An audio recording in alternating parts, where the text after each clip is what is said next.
கிறிஸ்தவங்களா இருந்துட்டு நீங்க பொங்கல் கொண்டாடலாமா? நாங்க தானே உங்களுக்கு பொங்கல் வாழ்த்து சொல்லணும். நீங்க என்ன வித்தியாசமா நீங்க பொங்கல் வாழ்த்து சொல்றீங்க? நீங்க வாங்க பொங்கல் வச்சு கொண்டாடலாம்னு கூப்பிடுறீங்க.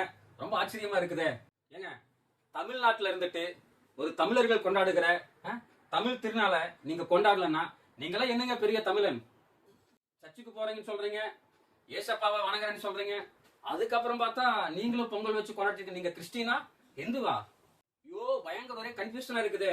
ஒரு பக்கம் போனா பார்த்தா பொங்கலை கொண்டாடுங்கன்றாங்க, சமத்துவ பொங்கல்ன்றாங்க. இன்னொரு பக்கம் போனா ஐயோ பொங்கலா கொண்டாடவே கூடாது, அது வேதத்துக்கு புறமானதுன்னு சொல்றாங்க. பயங்கரமான ஒரு கன்ஃபியூஷனா இருக்குது. என்ன பண்றதுன்னே தெரியலையே. ஒரு குழப்பத்தோட கூட இருக்கீங்களா?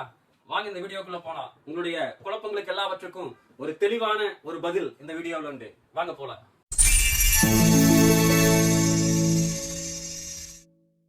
இந்த நாட்களில் ஒரு பெரிய திருவிழா விசேஷம், பயங்கர ஒரு கொண்டாட்டம்னு சொல்லலாம். பொங்கல் பண்டிகை ஆரம்பமாயிருச்சு. எல்லா பக்கம் களை கட்டி பயங்கரமான பொங்கல் பண்டிகைகள் ஓடிக்கொண்டிருக்கிறது. ஒரு சில இடத்துல சமத்துவ பொங்கலாக திருச்சபைகளிலேயும் நிறைய பேர் இணைந்து பொங்கல் வைத்து அன்பை வெளிப்படுத்திட்டு மகிழ்ச்சியோடு கூட இருந்து கொண்டிருக்கிறார்கள். ஆனால் கிறிஸ்தவர்களாக இருக்கிற நீங்களும் நானும் வேதத்தின் அடிப்படையில் பொங்கல் பண்டிகையை கொண்டாடலாமா, கொண்டாடக்கூடாதா? அதற்குரிய விளக்கத்தை தான் நாம் இதுல பார்க்க போகிறோம். முதலாவது, இந்த பொங்கல் பண்டிகை என்றால் என்ன என்கிற காரியத்தை குறித்து நம்ம நன்கு அறிந்து கொள்ள வேண்டும். தமிழர்கள் கொண்டாடுகிற ஒரு விசேஷித்த பண்டிகை தான் இந்த பொங்கல் பண்டிகை. ஏன் என்று சொன்னால், தமிழர்களுடைய பாரம்பரிய ஒரு தொழில் என்று சொல்லி பார்க்கும் பொழுது விவசாயம். இந்த விவசாயம் என்பது நம்முடைய பாரம்பரிய ஒரு தொழிலாக காணப்படுகிறது. அந்த விவசாய தொழிலை செய்கிற அனைத்து தமிழ் மக்களும் கொண்டாடக்கூடிய ஒரு பண்டிகை தான் இந்த பொங்கல் பண்டிகை. இந்த பொங்கல் பண்டிகையினுடைய நோக்கம் என்ன என்று சொல்லி பார்க்கும் பொழுது, முதலாவது நோக்கம் என்னன்னு சொன்னா, விவசாய தொழிலுக்கு பெரிதும் உதவியாக இருக்கக்கூடிய ஒன்று சூரிய ஒளி, இரண்டாவது நீர். அப்ப இந்த சூரிய ஒளி, நீர், இந்த ரெண்டுமே இல்லாத பட்சத்துல அந்த தொழில், அந்த விவசாயம் செழுமையாக வளர முடியாது. ஆகவே இந்த ஆண்டு முழுவதும் விவசாயம் சிறப்பாக செயல்படுவதற்கு உதவி செய்த அந்த சூரியனை தெய்வமாக வழிபட்டு சூரியனுக்கும் தண்ணீருக்கும் காற்றுக்கும் நன்றி செலுத்தும்படியாக கொண்டாடப்படுகிற ஒரு பண்டிகை தான் இந்த பொங்கல் பண்டிகை, தை பொங்கல். அடுத்தது மாட்டு பொங்கல். அந்த விவசாய தொழிலை செய்வதற்கு பெரிதும் உதவியாக இருக்கக்கூடியது மாடுகள். அவைகள்தான் தேவையான அந்த ஏறுழுகுதல் மற்ற காரியங்களுக்கு பயன்படுகிறது. பசுக்களுடைய சாணங்கள் அந்த உரமாக பயன்படுகிறது. சோ அந்த விவசாயம் செழுமையாக நல்ல ஆரோக்கியமாக காணப்படுவதற்கு காரணம் இந்த மாடுகளும் பசுக்களும் தான். ஆகவே அவைகளுக்கு நன்றி செலுத்தும் விதமாக, அதை வணங்கும் விதமாக கொண்டாடப்படுகிறது தான் மாட்டு பொங்கல். இறுதியாக காணும் பொங்கல். முடிவில் என்ன நோக்கம் என்று சொன்னால், சொந்த பந்தங்கள் எல்லாரையும் ஒன்றிணைத்து ஒரே இடத்துல ஒரே குடும்பமாக ஒன்றாக இணைந்து மகிழ்ச்சியோடு சந்தோஷத்தோடு கூட சமைத்து உண்டு தன்னுடைய அன்பை பரிமாறிக்கொண்டு இந்த பொங்கல் பண்டிகையை நாம் நிறைவு செய்கிறோம். இதுதான் இந்த பொங்கல் பண்டிகையினுடைய மிக முக்கியமான ஒரு நோக்கம். காலங்காலமாக தமிழ் மக்கள் நாம் யாவரும் இவ்வாறே இந்த பண்டிகையை கொண்டாடி கொண்டு வருகிறோம். இப்ப கிறிஸ்தவர்கள் ஆண்டவராகிய இயேசு கிறிஸ்துவை தெய்வமாக ஏற்றுக்கொண்டவர்கள் இந்த பொங்கல் பண்டிகையை கொண்டாடலாமா என்று சொல்லி கேட்கும் பொழுது, அதாவது தமிழர்களாக ஒரு சிலர் சொல்றாங்க, இது நம்ம தமிழர்கள் கொண்டாடுகிற பண்டிகை, கொண்டாடலாம், தாராளமாக நிறைய பேர் கொண்டாடி கொண்டிருக்காங்க. ஒரு சிலர் சொல்லுகிறார்கள், வேதத்தில் இருக்கிற அரிப்பின் பண்டிகை, அறுவடை பண்டிகை, அந்த அறுவடை பண்டிகை தான் இந்த பொங்கல் பண்டிகை என்று சொல்லி அதை இதோடு கூட கம்பேர் பண்ணி கொண்டாடுகிற ஒரு சில கூட்டமும் உண்டு. சோ ஆனால் வேதம் என்ன சொல்லுகிறது? நமக்கு மற்றவங்க சொல்லுகிற காரியம் முக்கியம் அல்ல, வேதாகமும் உங்களுக்கும் எனக்கும் என்ன சொல்லுகிறதோ அதுதான் மிக முக்கியமான ஒரு காரியம். இப்போ முதலாவது, பண்டிகை என்று சொல்லும் பொழுது எந்த பண்டிகையாக இருக்கட்டும், ஒருவேளை அது கிறிஸ்துமஸாக இருக்கட்டும், ரம்ஜானாக இருக்கட்டும், பொங்கலாக இருக்கட்டும், தீபாவளியாக இருக்கட்டும், எந்த பண்டிகையாக இருந்தாலும் அந்த பண்டிகையினுடைய ஒரு நோக்கம் என்னன்னு சொன்னா, எல்லாரும் ஒன்றிணைந்து மகிழ்ச்சியாக இருப்பது. அந்த மகிழ்ச்சிக்கும் அந்த ஐக்கியத்திற்கும் முக்கியத்துவம் கொடுக்கிற ஒரு நாள் தான் இந்த பண்டிகை நாள். ஒவ்வொருவரும் ஒவ்வொரு பக்கத்துல வாழ்ந்து கொண்டிருப்போம், சொந்த பந்தங்கள் எல்லாம் வேறொரு பகுதியில் இருப்பாங்க. அப்ப எல்லாரையும் ஒன்றிணைத்து கொண்டாடக்கூடிய ஒரு நாள் தான் இந்த பண்டிகை நாட்கள். அது கிறிஸ்தவர்களுக்கு கிறிஸ்துமஸ் வருகிறது, ஈஸ்டர் வருகிறது, இன்னும் இந்துக்கள் நிறைய விசேஷங்களை வைக்கிறாங்க, இஸ்லாமியர்களுக்கு நிறைய விசேஷங்கள் உண்டு. இப்படி எல்லா விசேஷங்களுடைய நோக்கம் ஒன்றிணைப்பதும் ஐக்கியப்படுவதும் அன்பை பரிமாறிக்கொள்வதும் தான். ஆகவே இந்த அன்பை பரிமாறிக்கொள்வதற்கும் ஒன்றிணைவதற்கும் ஐக்கியமாக இருப்பதற்கும் நாம் உருவாக்குகிற பண்டிகைகள் தவறானது அல்ல. சிறப்பாக அதை கொண்டாடலாம், அன்பை பலப்படுத்தலாம், ஐக்கியப்படலாம். ஆனால் பொங்கலனுடைய நோக்கம் என்ன என்பதை நாம் ஏற்கனவே பார்த்தோம்.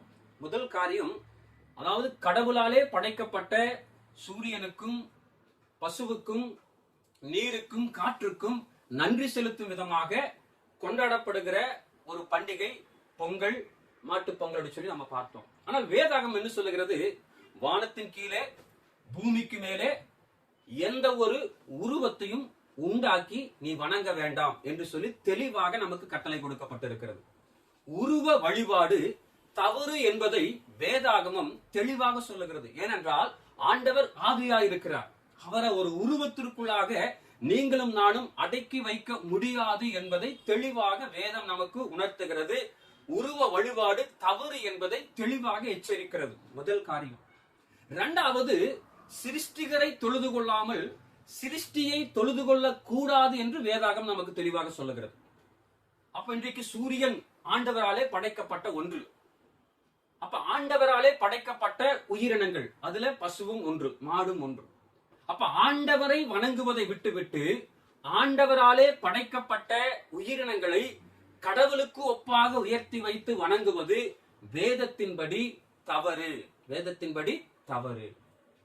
அப்படிப்பட்டதான காரியங்களை இயேசுவை சொந்த தெய்வமாய் ஏற்றுக்கொண்டு இயேசுடைய கோட்பாடுகளை பின்பற்றி கொண்டிருக்கிற கிறிஸ்தவர்கள் செய்வது மகா பெரிய பாவம் என்று வேதம் நமக்கு எச்சரிக்கிறது. இயற்கை வழிபாடு ஆண்டவர் விரும்பாத ஒன்று, உருவ வழிபாடும் ஆண்டவர் விரும்பாத ஒன்று. ஆகவே இந்த நாட்களிலே நாம் இதை செய்யும் பொழுது நாமும் அந்த உருவ வழிபாட்டை அங்கீகரிக்கிறோம் என்ற அர்த்தம். நாமும் கடவுளாலே படைக்கப்பட்ட பொருள்களை தெய்வமாக வழிபடுகிறோம் என்று அர்த்தம். ஆகவே அந்த நோக்கத்தோடு கூட இந்த காரியங்களை செய்வதை முழுவதுமாக தவிர்க்க வேண்டும். ஏனென்றால் அந்த பொங்கல் பண்டிகையுடைய நோக்கம் அதுதான். இயற்கைக்கு நன்றி சொல்லி இயற்கையை தெய்வமாக வழிபடுவதனுடைய வெளிப்பாடு, நன்றி சொல்லுவதனுடைய வெளிப்பாடுதான் அந்த பொங்கல் வைத்து கொண்டாடக்கூடிய ஒரு நிகழ்வு. சூரியனுக்கும் நீருக்கும் காற்றுக்கும் அதற்கு விவசாயத்திற்கு உறுதுணையா இருக்கிற அத்தனை விலங்குகளுக்கும் நன்றி சொல்லி அவைகளை தெய்வமாக வழிபடக்கூடியது. அதோடு கூட நாம் ஒப்பிட்டு பார்க்கும் பொழுது வேதாகமம் முழுவதுமாக அதை எதிர்க்கிறது. சிருஷ்டிகரை தொழுது கொள்ளாமல் ஆண்டவராலே படைக்கப்பட்ட சிருஷ்டிகளை தொழுது கொள்ளுவது பாவம். அதே போல உண்மையான தெய்வத்தை விட்டுவிட்டு அந்த தெய்வத்தினுடைய மகிமையை ஒரு உருவத்திற்கு செலுத்துவதும் பாவம் என்று தெளிவாக வேதம் எச்சரிக்கிறது. ஆனால் வசனம் சொல்லுகிறது, நீங்கள் எதை செய்தாலும் அதை கர்த்தருடைய நாமத்தின் மகிமைக்கென்றே செய்யுங்கள் என்று சொல்லப்படுகிறது. இந்த நாட்களிலே நாம் செய்கிற அந்த காரியம் கடவுளுடைய நாமம் மகிமைப்படுமா என்பதை நீங்களும் நானும் ஆராய்ந்து பார்க்க வேண்டும். ஆண்டவராகிய இயேசு கிறிஸ்து அன்பை குறித்து போதிக்கிறார், ஐக்கியத்தை குறித்து போதிக்கிறார். அப்போ அன்பின் அடிப்படையில நாம் ஒருவருடைய இல்லத்திற்கு போவது, வாழ்த்துக்கள் கூறுவது, அவர்களோடு ஒன்றாக ஐக்கியமாக உணவு உண்பது, நம்முடைய அன்பை புதுப்பித்துக் கொள்வது எந்த விதமான தவறும் இல்லை. மற்றவர்கள் உனக்கு என்ன செய்ய வேண்டும் என்று நீ விரும்புகிறாயோ அதை நீ மற்றவர்களுக்கு செய் என்று சொல்லி ஆண்டவராகிய இயேசு கிறிஸ்து சொல்லுகிறார்.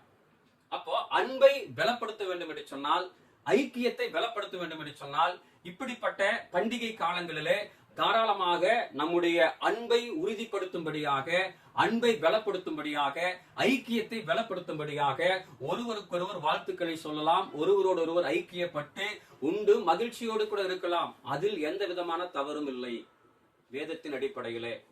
ஏனென்றால் நாம் புசிக்கிற அத்தனை ஆகாரங்களும் நம்மை தீட்டுப்படுத்துவதில்லை. இருதயத்திலிருந்து வெளியே வருகிறவைகள் தான் நம்மை தீட்டுப்படுத்துகிறது. அப்படி பார்க்கும் பொழுது இப்படிப்பட்ட விசேஷ காலங்களிலே, பொங்கல் பண்டிகை நாட்களிலே தாராளமாக நம்முடைய தமிழ் ஜனங்களோடு கூட நாம் இணைந்து தாராளமாக அன்பை பரிமாறிக்கொண்டு, வாழ்த்துதலை பரிமாறிக்கொண்டு, உணவுகளை பரிமாறிக்கொண்டு நம்முடைய ஐக்கியத்தை பலப்படுத்தலாம், தவறில்லை. ஆனால் இயற்கையை வழிபடுவதும் இயற்கைக்கு உட்பட்டு உருவங்களை வழிபடுவதும் வேதாகமும் தவறு என்று நமக்கு எச்சரிக்கையாக சொல்லுகிறது. ஆகவே அதை செய்வது முழுக்க முழுக்க தவறான ஒரு காரியம். ஆகவே அன்போடு கூட ஐக்கியத்தோடு கூட உங்களை அன்பை பரிமாறிக்கொள்ளுங்கள், தவறில்லை. ஆனால் பொங்கல் பண்டிகையுடைய நோக்கம் சூரியனுக்கும் இயற்கைக்கும் நன்றி சொல்லுகிற ஒரு காரியம். அதை நீங்களும் நானும் செய்வோம் என்று சொன்னால் ஆண்டவரை மறுதலிப்பதற்கும் ஆண்டவரை வேதனைப்படுத்துவதற்கும் அது சரிசமமான ஒரு காரியம். சோ வழிபாடு இல்லாத மகிழ்ச்சியான கொண்டாட்டங்கள் தாராளமாக எல்லாரும் இணைந்து செய்யலாம். ஆனால் வழிபாட்டுக்குள்ளாக உங்களையும் என்னையும் அனுமதிப்போம் என்று சொன்னால் அது வேதத்திற்கு புறம்பான ஒரு காரியம். ஆகவே இந்த நாட்களிலே அன்பை பெருக்குவதற்கும் ஐக்கியத்தை பெருகுவதற்கும் என்ன செய்ய வேண்டுமோ அதை செய்யுங்கள். ஆனால் ஆண்டவரை துக்கப்படுத்துகிற உருவ வழிபாட்டுக்கோ இயற்கை வழிபாட்டுக்கோ உங்களை ஒப்புவித்துக் கொள்ள வேண்டாம். அப்படி நாம் நம்மை அதற்கு அர்ப்பணிக்கும் பொழுது அது ஆண்டவரை வேதனைப்படுத்தக்கூடிய ஒரு காரியமாக இருக்கும். கர்த்தர் உங்களை ஆசீர்வதிப்பார். God bless you.